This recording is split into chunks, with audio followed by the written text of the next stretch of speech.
நான் இப்போ உங்கள்கிட்ட கசக்கி காமிக்கிறது வந்து அரிசி தான் ஃப்ரெண்ட்ஸ். அந்த ரேஷன் பிளாஸ்டிக் அரிசின்னு சொன்னேன்ல, அதைத்தான் நான் இப்போ கசக்கி உங்கள்கிட்ட காமிக்கிறேன். அது எப்படி நசுங்குதுன்னு பாருங்கள். ரேஸ் அரிசி கொஞ்சம் நல்ல அரிசி, வீட்டரிசி குருணைன்னு சொல்லி சேர்த்து எங்கள் வீட்டுக்காரம்மா இட்லிக்கு ஆட்டும். அந்த அரிசியை ஊற வச்சுருந்தேன். சமீபத்தில் ஒரு வதந்தி கிளம்பிச்சு. அது வதந்தியா உண்மையான்றது கூட தெரியலை. சரி, அப்படியே மூடி மறைச்சிட்டாங்கன்னு நினைக்கிறேன். அந்த பிளாஸ்டிக் அரிசி ஊற வச்சோடனே அதுவாக ஊறி வேக வைக்காமையே ஊறி அந்த சோத்தோட பக்குவத்துக்கு வந்துடும், பார்க்குறதுக்கு ஊற வச்ச பொரி மாதிரி தெரியும் அப்படின்ற மாதிரி சொன்னாங்க. அதே பக்குவத்துலேயே எனக்கும் வந்துச்சு. நான் கிரைண்டரில் அள்ளி போகும்போது பார்த்தேன்.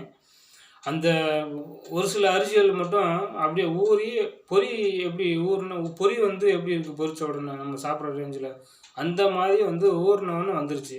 நான் அந்த அரிசியும் பிதுக்கி பார்த்தேன், நம்ம வீட்டு அரிசியும் பிதுக்கி பார்த்தேன். பிதுக்கி பார்த்ததில் அந்த பிளாஸ்டிக் அரிசி மாதிரி இருக்குன்றது வந்து ரொம்ப நைஸாக கொலன்னு ஆயிடுச்சு. வேக வைக்கல, ஊறினதுலேயே அந்த மாதிரி ஆயிடுச்சு. இதை நான் வீடியோ எடுத்திருக்கேன். அது என்னன்றதை பார்த்துட்டு உங்களுக்கு இது விட எதுவும் தெரிஞ்சுன்னா கூட நீங்களே கூட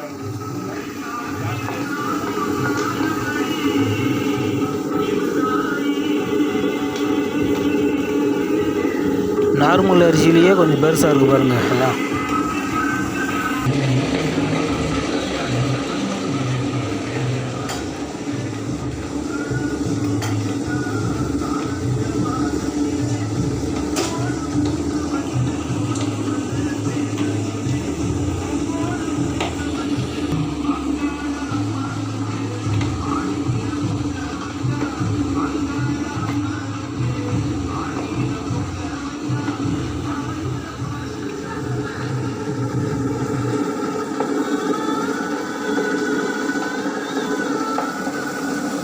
தண்ணியை கலக்கும்போது அங்கிட்டு இங்கிட்டு ஓடுது பாருங்கள், பிளாஸ்டிக் மாதிரியே மிதந்து.